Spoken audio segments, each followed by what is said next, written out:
game that was established by EDG. I mean, JJ was insane. We got to think about Viper. Not only won that last fight, also stole Soul for the side of EDG. It definitely felt like Mako and Scout took more of a backseat, but Flandre also coming in huge. And this is an EDG roster that has threats in all lanes. They have threats in all roles, and it's so hard to know what they're going to do, right? Because we've seen, okay, first 2 series, they've put emphasis into Flandre's lane early, but Viper still has the ability to carry. We know how Scout is. We've watched him his whole career. This guy can pop off, take over side lanes, take over a game at any time. It just feels like this EDG roster is going to be very hard to go up against. And it's a lot of fun watching them as well. I got to add, they're a team that, you know, when they find these clutch plays off the back of one player, it has that, it's not fair to compare to IG, but you know, that individual factor that speaks volume. That's what I'm getting out of this EDG roster as well. Yeah, it's not necessarily like IG where it's right individual skill into like smashing lane and snowballing that, but you're seeing a lot of mechanics and skill expression in a lot of these team fights. You're seeing them play off a lot of small windows where, again, Flandre goes in, pulls out some cooldowns and abilities. Suddenly, like, Mako throws out a hook, Viper goes, and that's exactly how EDG are winning a lot of these fights. Well, Lyric, I'm going to tell you something. I'm going to tell you something right now. We are going to be going to Game 2 shortly. Before we do that, you know, we're just going to be running straight in. Before we do that, I need to tell you one thing, that in Game 1, EDG taking the early game was a sign of good things to come, because at the very least, this was... Where am I trying to go with this? Sorry, I'm a bit hot after Game 1. This was like the debut split for Viper. Remember, he comes in over from the LCK. We had Hope in before. But this was a sign that this is an even better AD carry upgrade than Hope originally was in EDG. And again, he's had great performances all around. We still have seen him and Mako struggling a bit in the laning phase, but once they get out of lane in these team fights, they're phenomenal. You can see Viper understands his damage and his role in these team fights very well. And it's also kind of funny that I feel like junglers aren't really that necessary in LPL to take objectives, because we keep seeing everyone except the jungler secure a lot of these objectives. I have to apologize, ladies and gentlemen. My head was exploding for a second, but I think I eventually brought it back around. We are going to be jumping into Game 2. That's why you can see picks and bans on the bottom of your screen. We will just be flashing straight through from the start of Game 2, I believe. I'm just having a bit of a chat while we're going through here, Lyric. And as you can see, sir, we've jumped into 12 minutes into the game instead of going to the start. So we're going to provide a little bit of context here as we go through. Ladies and gentlemen, please bear with us. As, of course, we are from Shanghai. So at the moment, things are a little bit behind. And we are taking you through into the early start of this game. Yeah, so I think some things we could kind of tell right off the bat is when you look at mid lane matchup. Rumble has the push onto Zoe after he gets 3, but Zoe having very good trade patterns. Zoe and Graves having more kill pressure in that 2v2, I'm assuming led to a lot of these early game kills. I'm gonna stop, because we have action. Yeah, we do have action. We jumped into this one pretty full throttle, and not gonna lie, a little bit confused as TM picks up the kill on this side. And what we've seen was EDG with a bit of an early gold lead, with Scout finding control through Zoe, and obviously a lot just thrown away as we're pretty much back to a stale even game. Yeah, nice picks coming out from the side of FPX to keep it even. FPX's composition doing very well when grouped up. They have a lot of choke damage. There we go. You throw out the equalizer, you throw out the accelerated shock blast, Moonlight Vigil on top of that. If EDG's members are concentrated into one area, FPX have a great way of just kind of bursting them out instantly. And just to give context, because I know we just jumped into a fight, now we jumped into a game, of course, in Shanghai. This was played from 7 p.m. We are now live and up to date with what is being played on the Chinese side. Of course, we had the V5 series and LGD series before, and that was played at 5 p.m. from Shenzhen in their new arena. That's why we're here now. So, apologize, ladies and gentlemen, we didn't want to jump live for you, but we established the game a little bit better. Scout is 4-1 on one of his tested picks. Doomby on Rumble, though, is a very big pocket for him, and a champion we don't see much at the moment. So around this neutral objective in the top side, we'll see if FPX can utilize that. Of course, Doomby still coming out of base. Chris getting burnt down a bit, and EDG will start us off with this objective. And they're going to be able to take that one right away already. The one thing to note is that we do see a mythic advantage on the side of FPX for the fact that LWX does have the Kraken Slayer and Viper's still not sitting on anything. So, pretty interesting. We didn't see FPX opt into that fight. Oh, God. Well, okay, that was not good against Nuguri on his Jace. So, Nuguri on a bit of a carry pick this game as well. Flandre, okay. Not going to find anything, nor a scout in the mid lane. And EDG are going to keep pushing this one up. So, there's a bit of a gold lead in EDG's side by the tune of about 2,000. They're going to keep trying to push this one and get a bit more of an advantage.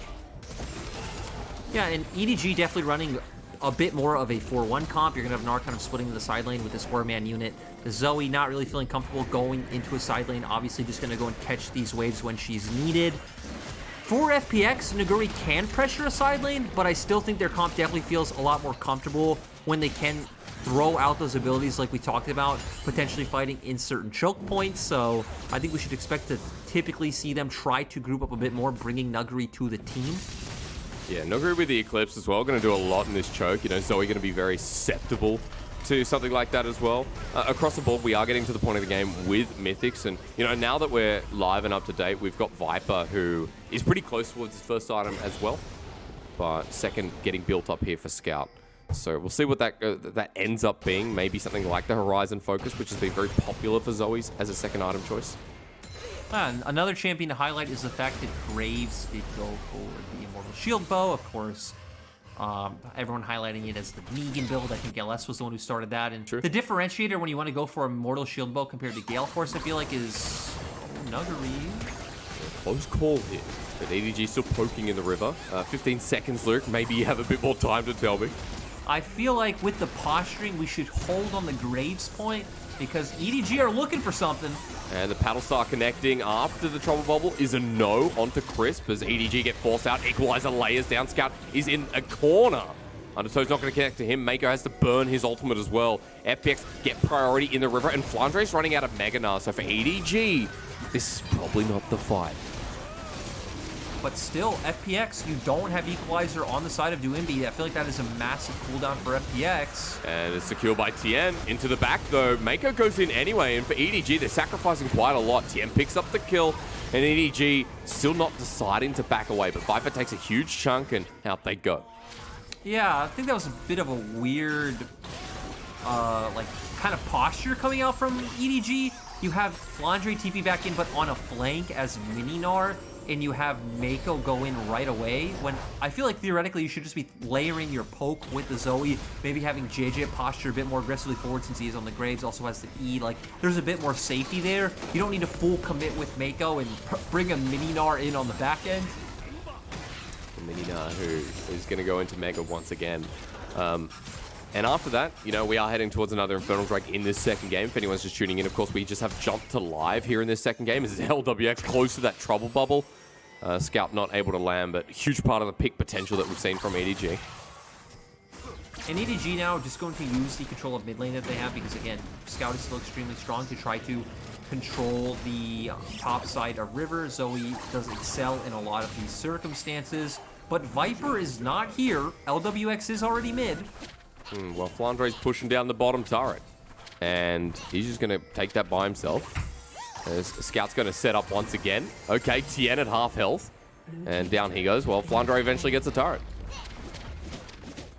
And going back to what we were talking about with the Graves build, I feel like the differentiator between Shieldbow and Gale Force is Shieldbow is really good against compositions that are very brawly, very skirmish heavy, a lot of melee champions. You don't necessarily have the same assassination potential that like a comp with a ton of squishies where you can get Gale Force and get directly on the backline would offer. So this time around, we have the Rumble, we have the Olaf. It seems like JJ wanting to inch in that direction. Okay, 19 minutes in, and JJ is someone who, you know, it showed us in game one what he can do with an advantage. It's a level lead once again, as he's just going to be backing off here. We got 15 seconds till Baron, excuse me.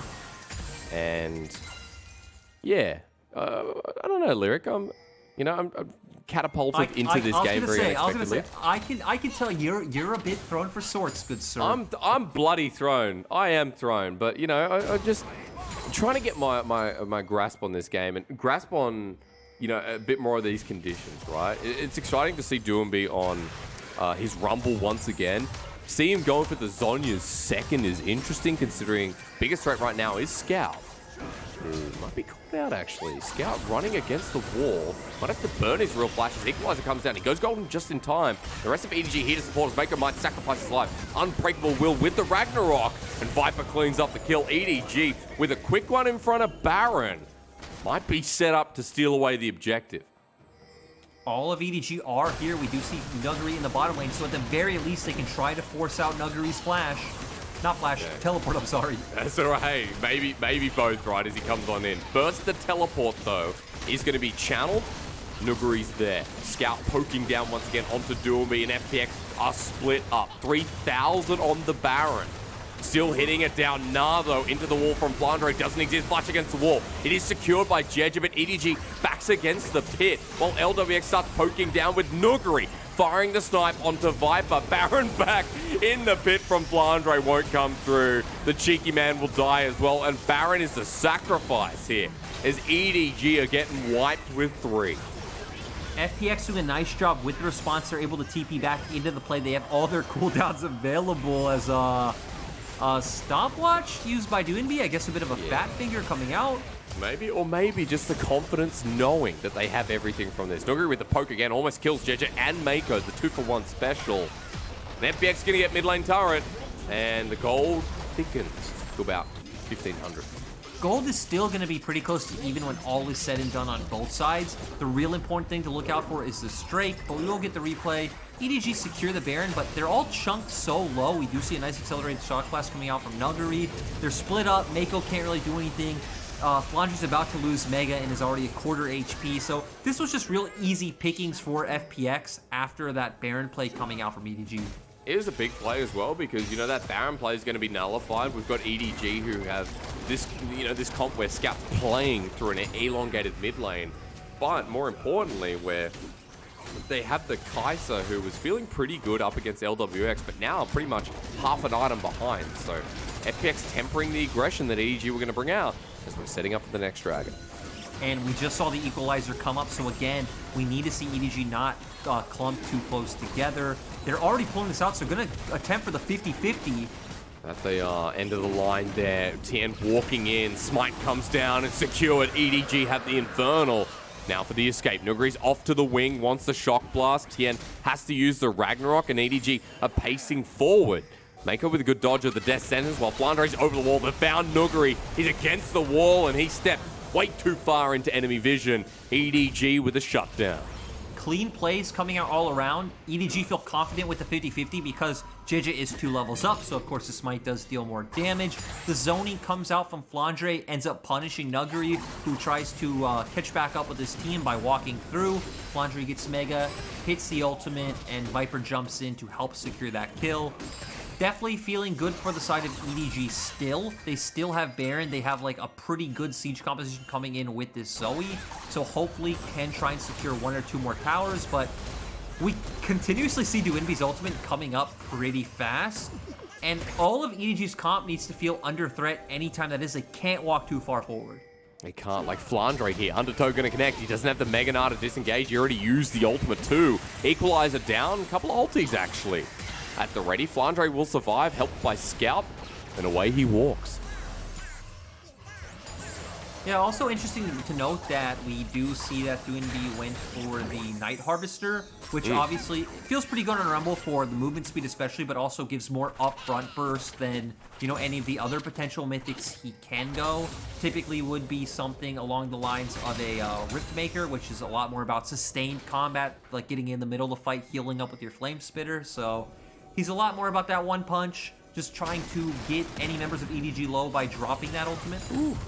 Close call for LWX in the mid lane meanwhile. By the way, you guys can't see it. It's a bit of a Harbin buff of minus 1,400 gold.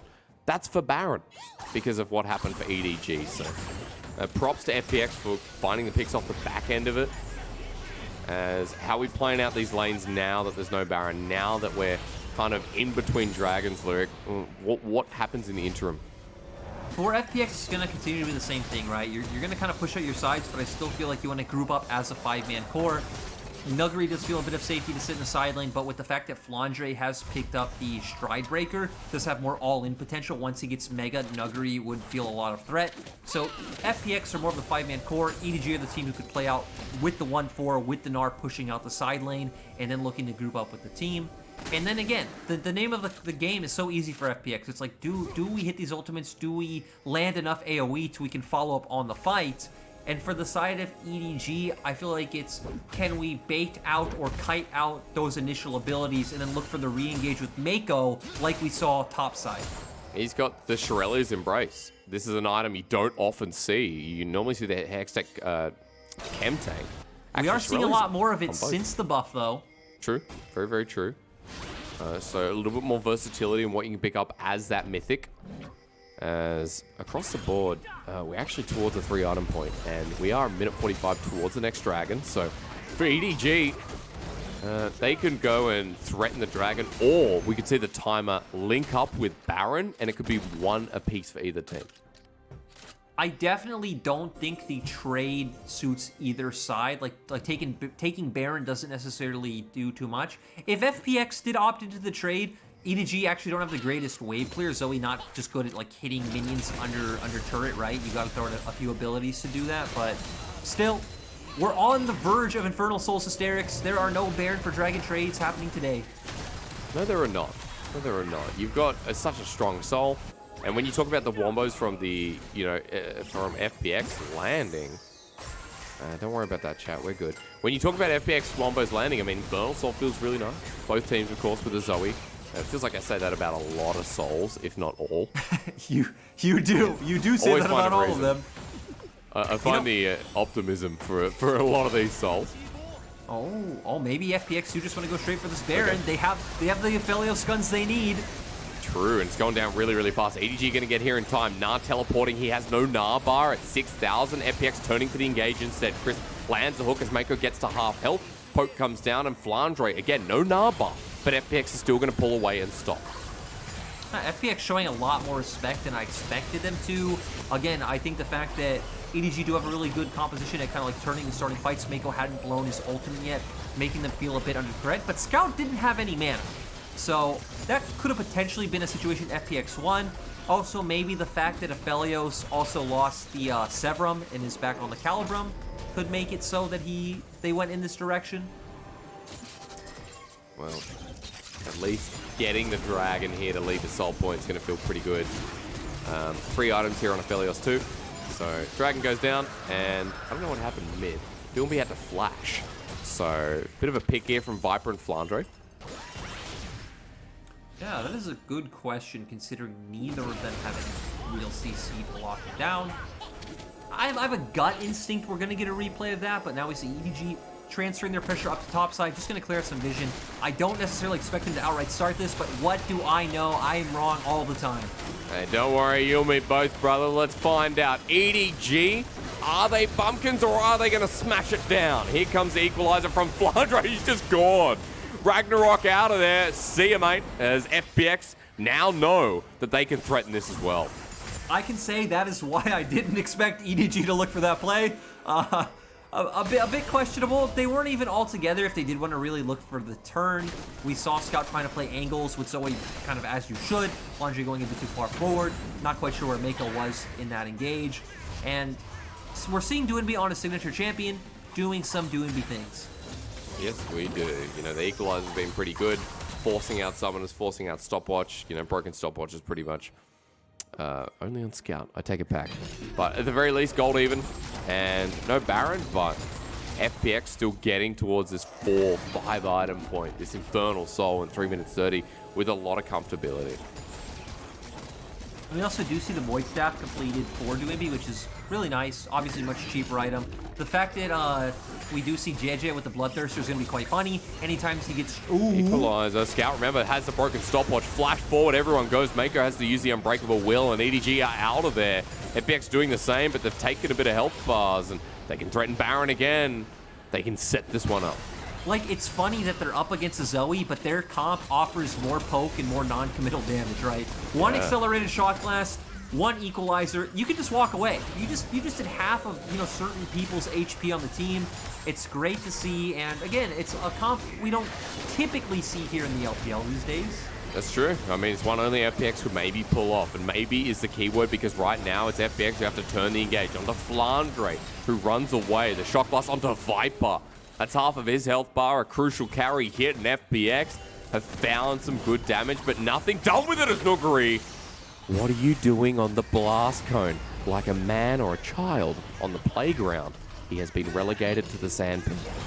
And you can tell both of these teams. What a no, oh my god! Nuguri once again caught out in rotation, but maybe it's a bait. The equalizer lays down onto Viper. He goes golden though, and the pick continues. Nuguri dies in the end while Doomby flies on in. It's a 2-for-1 trade, actually in favor of FPX, as EDG still have to back away. Ambitious encroachment from Viper, and he pays for it with his life. Look, that didn't... Ooh, crisp. As Scout once again caught on up, LWX over the wall, and he's dead. Game 3 right around the corner at this rate, with Doomby teleporting in to help secure this Baron. I mean, I don't know what EDG are doing at this point. This game looks locked for FPX. What I do want to say is it looks like JJ wants to still posture for a steal. I guess he could just throw out the collateral damage and hope for the best, but going back to that play, we'll probably get a replay of it, but I'll just say this now. What Viper did probably wasn't the right decision, but it was absolutely awesome. What are you doing, man? I don't know. It's so fun. He tries to burst out Nuguri instantly, isn't able to do it. Gets caught in between all of FPX's members, right sandwiched between a Thresh, a Rumble, and an Olaf, not where you want to be. And then in the end, we also see Scout getting caught out as well when he actually lands a bubble on Chris, sets himself up to get hit by a death sentence. That he does. In the end, with FPX getting the Baron buff, EDG may have thrown it all away. Soul's coming up in a minute. The potential of this going to a game 3 could definitely be there. We'll get to see a draft in the series as well. Inner turret goes down, and 2,000 gold lead. Now the benchmark here as Nuguri joins the rest of his team, and for some reason Tien is side laning.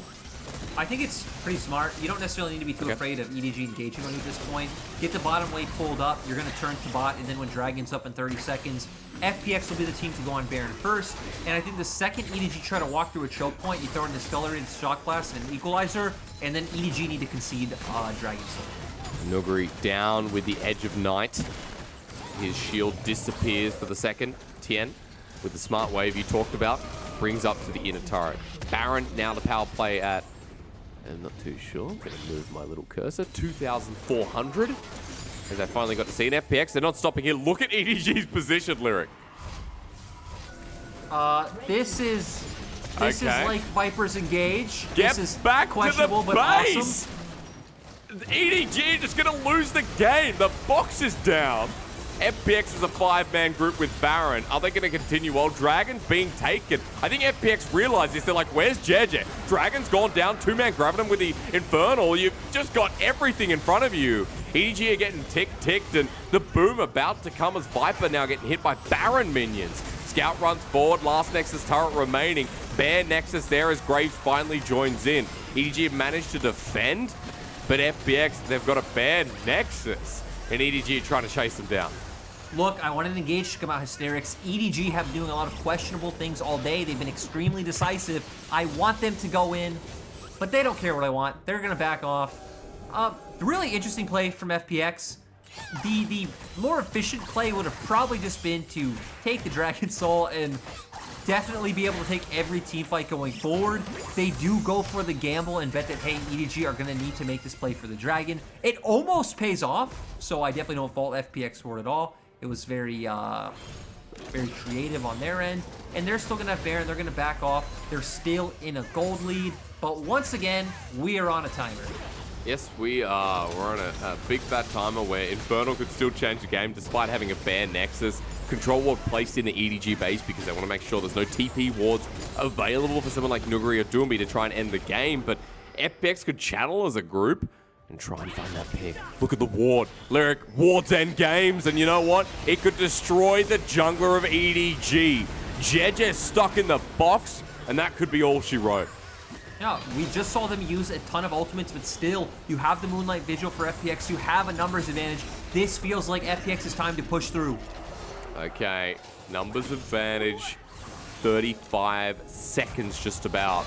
Engage starts off here. They found the top laner. Ult against the wall, though, from Flandre. Gets the knock-up. Vipers in too. Look, I think FPX are losing this fight. Doobie's trying to run forward into this Kai'Sa, but LWX is still alive, and I forgot. Aphelios, it doesn't matter if it's 200 years or 100, he still heals up with Severum, and he still wins big old team fights as Scout has to use the fake flash equalizer at the Nexus. And game 3 now for EDG and FPX.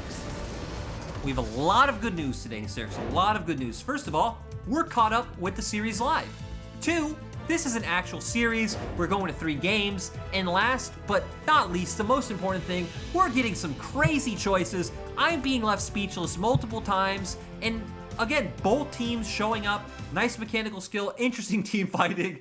And very LPL-esque decision making. Yeah, very LPL way to finish at the least for FPX and EDG. And this was a game where, we piloted in at like 13, 14 minutes into the game, where Scout already had such a big lead.